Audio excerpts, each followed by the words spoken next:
Salam kasih, lebih semangat, Kristus telah bangkit. Melalui video kali ini, saya akan menjelaskan kepada kita semua tentang marah. Marah yang dapat dikendalikan untuk mengatasi masalah. Video ini juga akan menunjukkan kepada kita ternyata ungkapan diam itu emas tidak selalu benar. Diam itu bukan emas.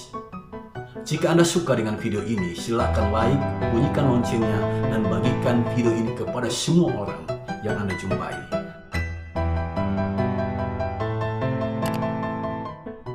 Pada zaman Nehemia, umat Allah memasuki masa yang sulit. Mereka terpaksa menggadaikan rumah dan ladang mereka untuk mendapatkan makanan. Anak-anak mereka pun terpaksa dijual sebagai budak demi untuk mendapatkan makanan. Kondisi umat yang sedemikian ini sampai ke telinga Nehemia, sang bupati kala itu. Nehemia segera bereaksi. Nah, bagaimana reaksi Nehemia? Saya membingkainya dalam 4 hal. Pertama, saat mendengar rakyatnya susah dan para pemimpin mengambil keuntungan dari dalamnya, reaksi Nehemia yang pertama adalah sangat marah. Alkitab dengan jelas menulis di sini dalam ayat 6, kitab Nehemia pasal 5, Nehemia sangat marah. Kata marah di sini diterjemahkan dari bahasa Ibrani kaurau. Kaurau. Kaurau artinya menjadi panas. Ibarat besi yang dingin menjadi panas karena ada sesuatu yang memicunya. Demikianlah hati Nehemia yang dingin menjadi panas karena ada sesuatu yang memicunya. Saudara tahu apa yang memicunya? Benar, ketidakadilan dan kejahatan para pemimpin. Ini menarik saudara sekalian untuk kita kaji bersama, untuk kita dalami bersama, sebab banyak orang Kristen berpandangan marah itu dosa. Ayat yang selalu menjadi pegangan mereka, Matius pasal 5 ayat 22. Tetapi aku berkata kepadamu, setiap orang yang marah terhadap saudaranya harus dihukum. Marah terhadap saudara harus dihukum, ya.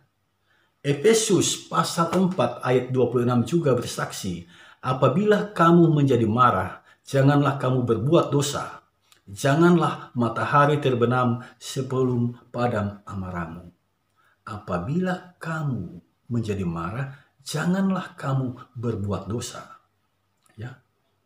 Jadi banyak orang berpegang pada keyakinan bahwa marah itu dosa. Ya. Yang lucu adalah dalam kenyataan hidup banyak orang Kristen yang pemarah. Banyak. Apalagi mereka yang punya kepribadian sanguinis.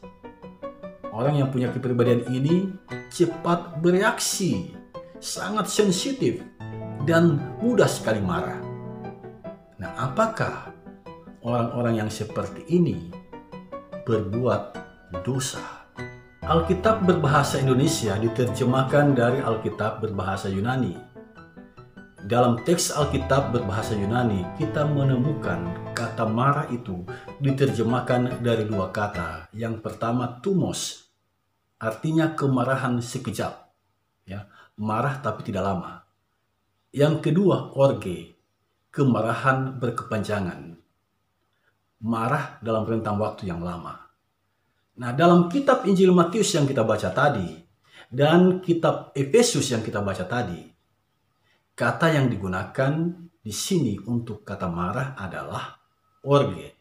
Orge, kemarahan berkepanjangan, marah dalam rentang waktu yang lama. Itu orge. Nah, marah itulah yang disebut dosa. Pada tahun 2010, ada sebuah penelitian yang diterbitkan Journal of Medicine and Life. Hasil penelitian itu mengatakan bahwa amarah itu memiliki dampak negatif bagi tubuh kita, di antaranya hipertensi dan gangguan pembuluh darah di sekitar jantung. Saya harap kita memperhatikan hal ini. Penyakit hipertensi dan penyakit jantung ternyata tidak selamanya disebabkan oleh makanan yang salah. Tetapi penyakit ini bisa juga dipicu oleh kemarahan kita.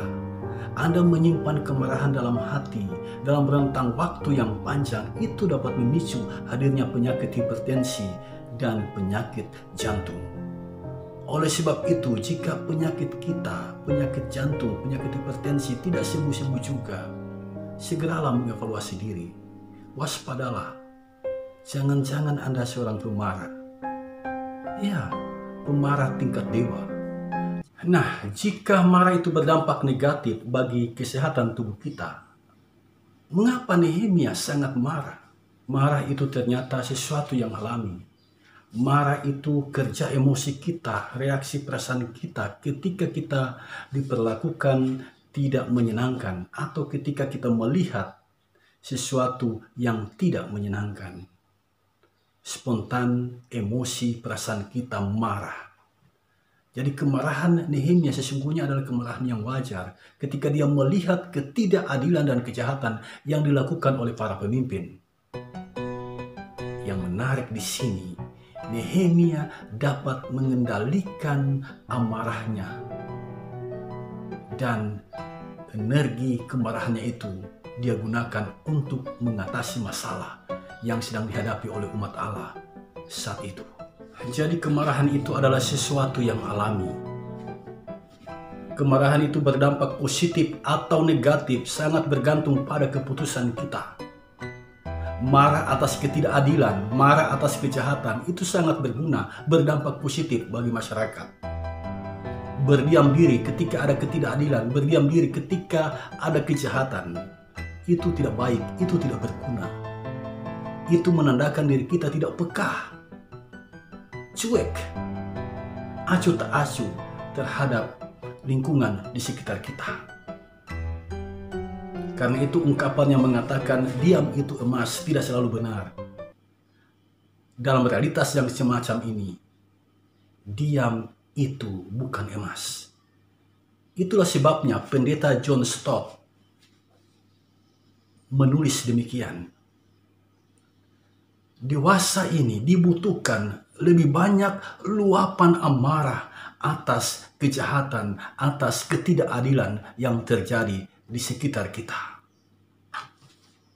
Berdiam diri itu sama saja dengan membiarkan kejahatan itu tetap berlangsung, membiarkan ketidakadilan itu tetap berlangsung. Ketika ada ketidakadilan, ketika ada kejahatan, Anda jangan berdiam diri. Anda jangan berdiam diri. Anda harus menyatakan kemarahan. Sebab kemarahan itu merupakan sikap dan ketegasan Anda atas realitas yang jahat dan tidak adil. Nehemia berpikir masak-masak sebelum bertindak. Saat marah, Nehemia tidak segera melampiaskan kemarahannya. Nehemia berpikir. Ini cara sederhana untuk mengendalikan amarah. Saat marah, berpikirlah. Gunakan akal budi. Emosi akan menguasai diri kita jika kita tidak berpikir. Perilaku orang yang tidak berpikir saat marah pasti mengikuti emosinya. Berteriak, merusak barang-barang di sekitarnya, atau memukul sesamanya. Kita sering mendengar nasihat, pikir dahulu sebelum bertindak. Nasihat ini senada dengan kata bijak. Berpikir 3 kali sebelum bertindak. Nehemia memberikan teladan kepada kita. Berpikirlah. Dengan berpikir, kita menjaga keseimbangan akal budi dan perasaan kita, sehingga kita tidak kehilangan kendali. Yang ketiga, Nehemia menggugat para penguasa, para pemuka yang korup, yang jahat. Mengapa digugat? Karena Nehemia mendengar, bahkan menyaksikan, para pemimpin inilah yang menjadi akar permasalahan. Orang-orang besar inilah yang menyebabkan situasi kondisi masyarakat menjadi semakin sulit. Keempat, Nehemia bukan hanya memberikan nasihat. Nehemia juga bertindak. Ada action. Sebab kalau orang hanya memberikan nasihat, itu NATO namanya. No action, talk only. Hanya bicara, tidak ada aksi. Nehemia tidak seperti itu. Nehemia memberikan nasihat. Kemudian dia bertindak. Dirinya, saudara-saudaranya, anak buahnya, dimotivasinya dan diajak untuk melunasi hutang rakyat dan mengembalikan apa yang menjadi milik rakyat. Nehemia kemudian memotivasi para pemimpin yang korup itu agar bertindak sama seperti dirinya, mengikuti contoh yang telah dia berikan. Para pemimpin ini diperhadapkan kepada para imam, bersumpah di hadapan para imam untuk melunasi hutang, untuk mengembalikan apa yang menjadi milik rakyat. Ajaib, para pemimpin ini mengikuti apa yang disampaikan oleh Nehemia. Seketika situasi dan kondisi umat berubah. Semua orang memuji Allah. Mengapa? Sebab pada hari itu mereka melihat keadilan dinyatakan di tengah-tengah umat. Kisah ini memberikan inspirasi kepada kita bagaimana kita belajar mengendalikan amarah yang ternyata mendatangkan manfaat yang besar. Seperti Nehemia menggunakan energi amarahnya itu untuk mengatasi masalah ketidakadilan dan kejahatan yang sedang berlangsung. Nehemia dapat menyelesaikan masalah itu bukan dengan tangan besi, tetapi memberikan contoh dan teladan. Tuhan saat ini memberikan motivasi kepada kita agar jangan terpancing berlaku jahat dan tidak adil. Sesulit apapun kondisi hidup kita, tetaplah bertumbuh sebagai pribadi yang baik dan adil. Mengapa? Sebab kita menyembah Allah yang Maha Adil. Camkanlah ini. Jika Anda berlaku tidak adil, jika Anda berlaku jahat terhadap sesama, Anda akan berhadapan dengan keadilan Tuhan. Anda akan berhadapan dengan pengadilan Allah.